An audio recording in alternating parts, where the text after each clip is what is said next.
warahmatullahi wabarakatuh. Halo, apa kabar semua? Semoga di rumah selalu sehat ya. Oke, sekarang bertemu lagi dengan saya dengan tempat dan suasana yang berbeda. Kali ini saya berada di kelas.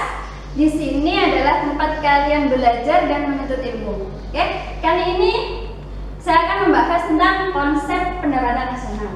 Nah, sebelum ke materi selanjutnya, mari perhatikan video ini. Nah, video berikut ini silahkan perhatikan dan diamati.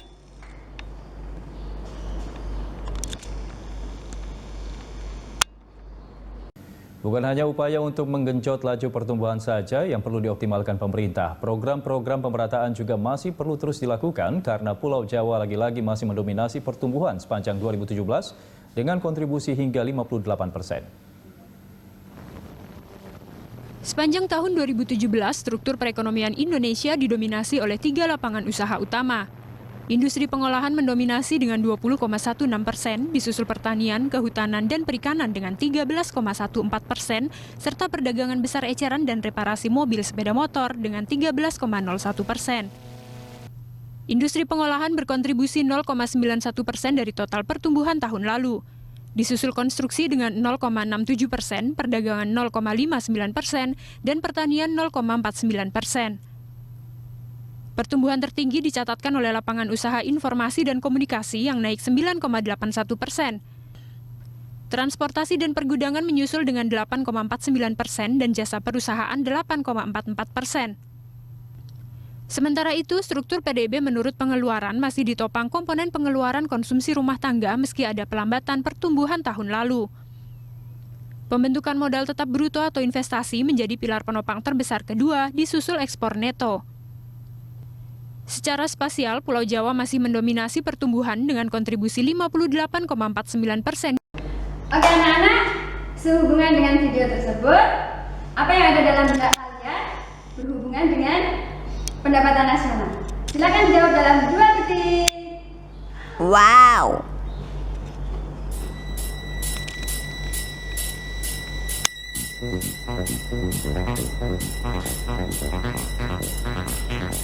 Oke, waktu habis. Ya, jawaban kalian benar.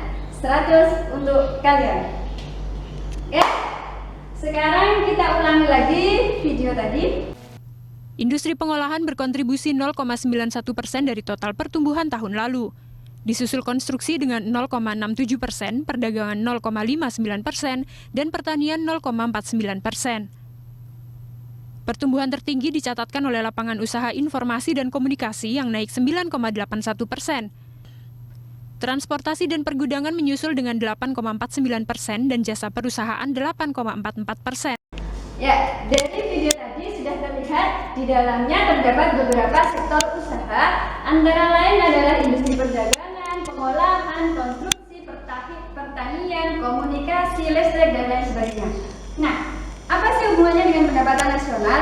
Jadi, usaha-usaha tersebut merupakan sumber dari pendapatan nasional atau yang digunakan untuk menghitung pendapatan nasional. Nah, itu tadi jawabannya anak-anak. Kemudian, pendapatan nasional itu dihitung berapa tahun sekali? Jadi, pendapatan nasional itu dihitung dalam 1 tahun sekali. Nah, selanjutnya kita akan membahas tentang apa saja sih konsep pendapatan nasional itu. Konsep pendapatan nasional itu ada 7. Di sini hanya ada 6, tetapi masih ada satu lagi. Sebelum PDB itu ada PDRB. Jadi produk domestik regional bruto. PDRB. Produk domestik regional bruto. Nah, penghitungan 7 konsep pendapatan nasional itu harus urut. Jadi harus dari PDRB, PDB sampai DI. Tidak boleh meloncat. Misalnya PNN dulu yang dikerjakan baru PDB, tidak bisa karena PNN itu dihitung kalau sudah diketahui PDB-nya. Jadi dalam mengerjakan konsep pendapatan nasional itu harus hati-hati dan teliti karena kalau salah yang atas maka yang paling bawah akan salah juga. Jadi PDRB itu dihitung dengan cara menghitung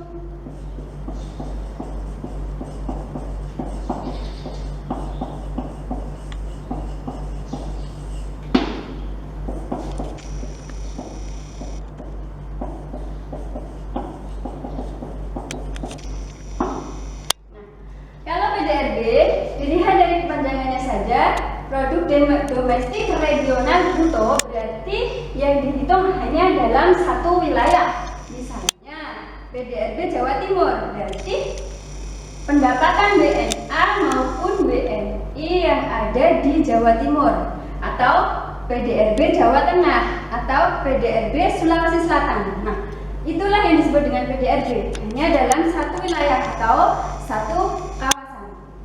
Nah, selanjutnya setelah PDRB ada yang namanya PDB, Produk Domestik Bruto, atau GDP, Gross Domestic Product.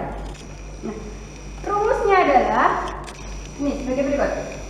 Pendapatan WNI ditambah pendapatan WNA yang ada di dalam negeri. Kalau PDRB itu dalam satu wilayah, tetapi kalau PDB adalah dalam satu negara atau skala nasional. Kemudian setelah PDB adalah PNB atau Produk Nasional Bruto, atau GNP, Gross National Product. Rumusnya adalah PDB ditambah pendapatan WNI di luar negeri dikurangi pendapatan WNA di dalam negeri, atau bisa juga dihitung dengan cara menjumlahkan total pendapatan WNI baik di dalam negeri maupun di luar negeri. Jadi pendapatan bersih WNI baik di luar negeri maupun di dalam negeri. Kemudian yang selanjutnya adalah PNN, Produk Nasional Neto, atau NNP, Net National Product. Jadi PNN bisa dikatakan juga dengan NNP, dirumuskan dengan PNB dikurangi penyusutan. Lalu selanjutnya adalah PN atau pendapatan nasional, dalam istilah asingnya adalah NNI atau Net National Income. Nah, Net National Income itu dihitung dengan cara NNP tadi dikurangi pajak tak langsung ditambah subsidi. Nah, di sini pajak tak langsung itu dikatakan tak langsung jika pajak tersebut tidak secara langsung dibayar oleh wajib pajak. Nah, saya adalah wajib pajak. Kalau saya tidak bayar langsung kepada negara, berarti dia adalah pajak tak langsung. Misalnya adalah namanya itu PPN atau pajak pertambahan nilai. Ketika kita membeli sesuatu di supermarket, maka kita akan dikenai PPN. Nah, yang bayar bukan kita ke negara, ke kas negara bukan kita, tetapi adalah pihak supermarketnya. Padahal yang membayar sebenarnya adalah kita, tapi melewati pihak supermarket. Nah, itulah yang disebut dengan pajak tak langsung. Kemudian selanjutnya adalah PI atau Personal Income, pendapatan perseorangan. Itu dihitung dengan cara NNI tadi ditambah transfer payment atau pembayaran transfer, ditambah pendapatan bunga, dikurangi laba ditahan, dikurangi iuran, dan dikurangi pajak perseroan. Jadi untuk PI ini rumusnya lumayan panjang. Jadi kalau misalnya di antara ini tidak ada, berarti dikosongi saja. Lalu yang terakhir adalah PI atau DI atau Disposable Income. Apa Disposable Income itu? Pendapatan yang siap untuk dibelanjakan. Maaf. Nah, rumusnya adalah PI dikurangi pajak langsung. Nah, ini sekarang ada yang namanya pajak langsung, pajak yang dibayarkan langsung oleh wajib pajak. Misalnya saya memiliki penghasilan, maka saya akan dikenai yang namanya PPH atau pajak penghasilan. Nah, saya secara langsung dipotong dan membayar kepada kas negara. Nah, itu namanya adalah pajak langsung.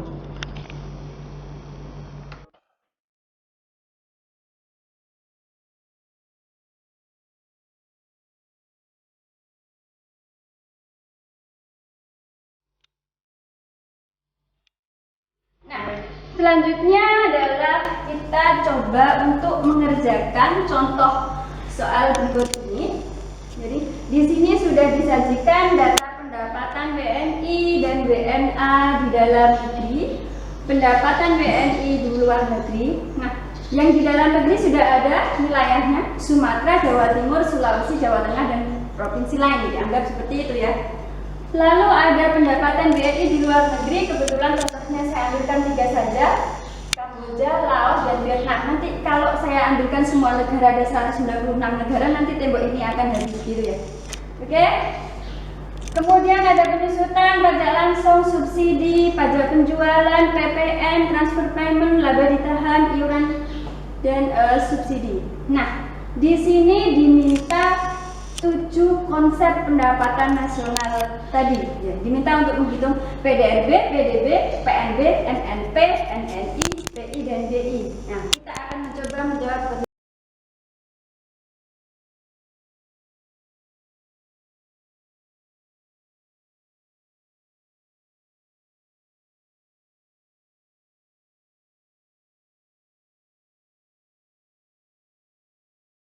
Sekarang kita akan jawab konsep yang pertama, yaitu tentang PDRB yang tadi dalam suatu wilayah. Nah, data tadi sudah disebutkan, ada Provinsi Sumatera, Jawa Timur, Sulawesi, Jawa Tengah, dan provinsi lain. Nah, ini berarti PDRB Sumatera sendiri, PDRB Jawa Timur, Sulawesi, Jawa Tengah, dan provinsi lain. Caranya bagaimana?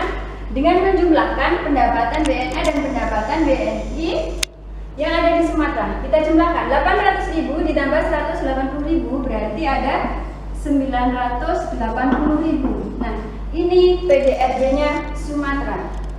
Kemudian begitu juga Jawa Timur, berarti PDRB-nya adalah 300.000 ditambah 160.000, 460.000 untuk PDRB Jawa Timur. Begitu juga untuk Sulawesi, berarti 450.000 ditambah 290.000 berarti 740.000.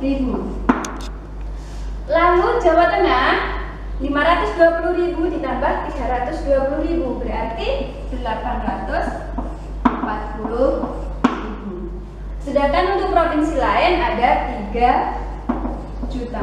Nah, inilah cara menghitung PDRB dari tiap-tiap wilayah. Mudah kan?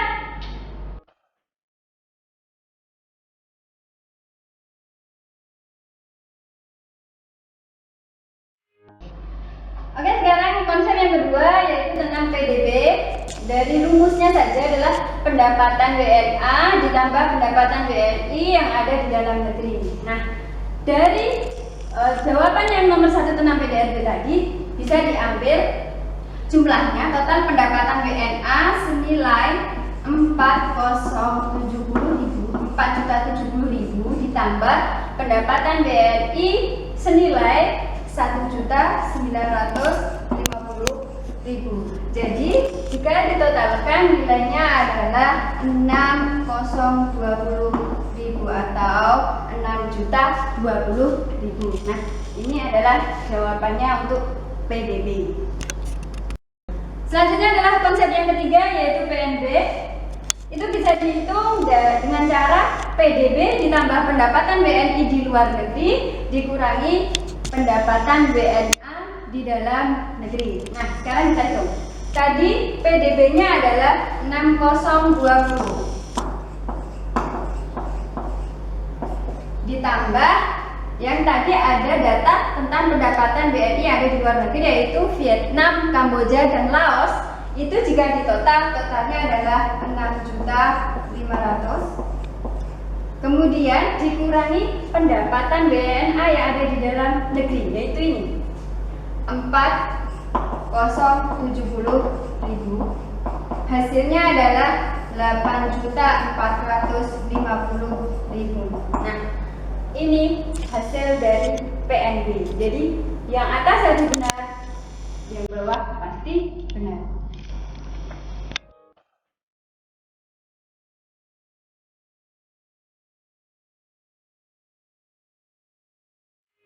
Oke, selanjutnya adalah konsep NNP. Nah, dihitung dengan cara PNB dikurangi penyusutan. Nah, PNB-nya kita masukkan sebesar 8.450.000 dikurangi penyusutan sebesar 50.000. Jadi hasilnya adalah 8.400.000. Nah, itu untuk NNP. Konsep selanjutnya adalah NNI. Dihitung dengan cara NNP dikurangi pajak tak langsung dan ditambah subsidi. Yang perlu kalian ingat bahwa dalam data tadi pajak tak langsung ada dua, yaitu pajak penjualan dan PPN. Nah, kita masukkan NNP-nya 8.400.000 dikurangi pajak tak langsung jika dijumlahkan tadi nilainya adalah dikurangi 15.000 dan ditambah subsidi 25.000. Jadi totalnya adalah 8.410.000. Ini untuk NNI. Lalu PI yang panjang tadi ya.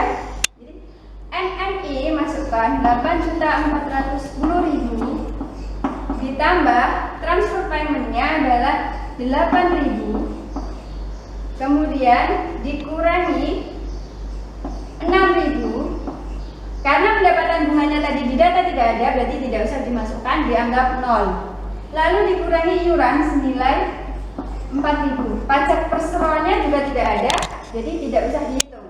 Hasilnya adalah 8.408.000 rupiah untuk PI atau personal income. Kemudian yang terakhir DI atau disposable income. PI dikurangi pajak langsung. PI-nya kita masukkan 8.408.000 dikurangi pajak tak langsungnya dari ada PPh 6.000 sama dengan 8.402.000 rupiah. Nah, inilah anak-anak cara menghitung konsep pendapatan nasional dari 7 konsep mulai PDRB sampai DI. Gimana? Mudah kan? Pasti mudah.